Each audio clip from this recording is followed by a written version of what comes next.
Rumpelstiltskin. Il était une fois un meunier qui était plus pauvre que la plupart, mais avait une fille magnifique. La fille était la prunelle de ses yeux et son père se vantait qu'elle était assez belle pour être reine. Un jour, le roi passa. Il remarqua la fille près du ruisseau qui chantait. « Comme elle est belle !» Le roi se dit. À haute voix, il dit. « Quel est votre nom ?»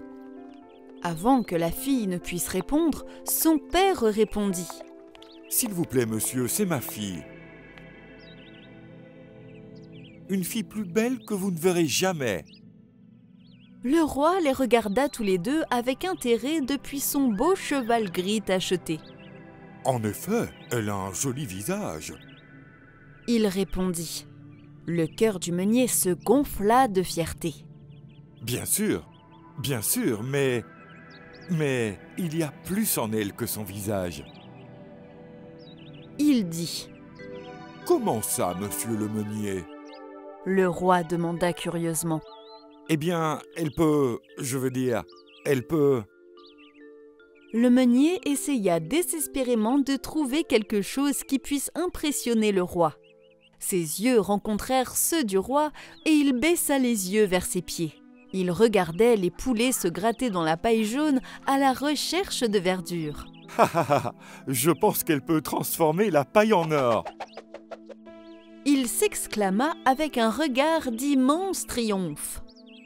« Mais, mon père !» Sa fille fit interruption, consternée par ses mensonges. « Une fille rare, en effet. » Le roi dit et sourit. « Si vos doigts peuvent vraiment transformer la paille en or, alors votre place est dans mon château.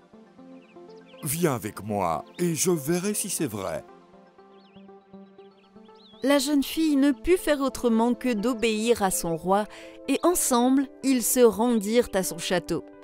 Quand ils arrivèrent là, il la conduisit dans une chambre haute et sombre, remplie de paille. Un rouet se tenait au centre. Le roi dit. « Vous avez jusqu'au lever du soleil pour transformer cette paille sèche en or.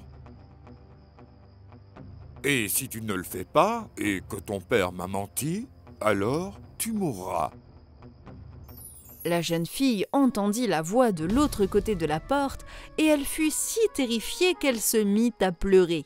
Puis, elle remarqua un petit homme debout devant elle. « Que se passe-t-il » il demanda.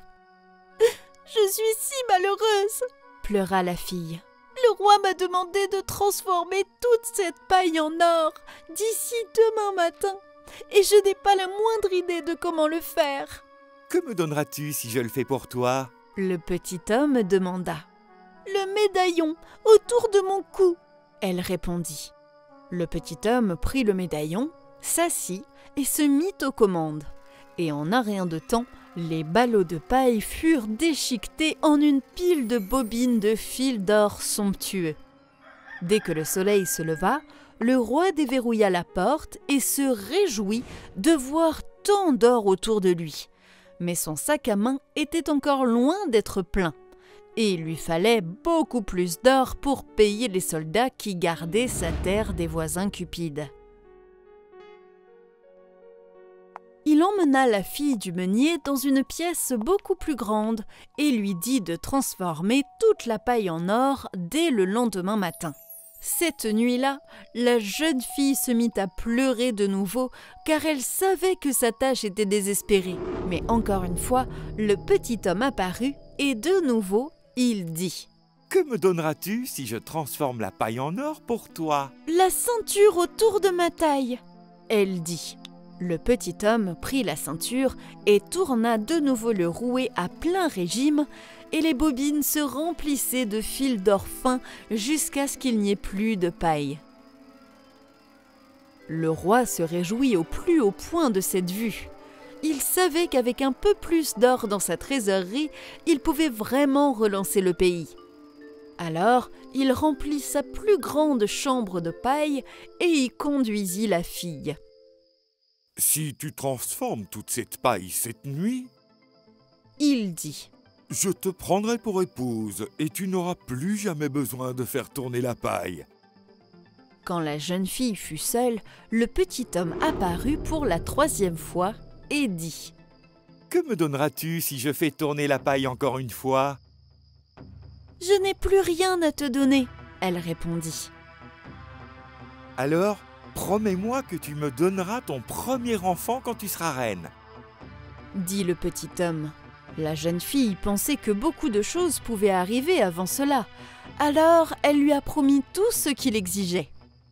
Quand le roi arriva le lendemain matin, il trouva des tas d'or là où la paille était. « Oh, fille du meunier, tu as transformé plus d'or pour moi en 3 nuits que je n'aurais pu espérer trouver en 60 ans. Ton talent n'a d'égal que ta grande beauté. Veux-tu être ma reine ?» La jeune fille, qu'il aimait beaucoup, devint donc sa femme, et avec le temps, elle donna naissance à leur fils.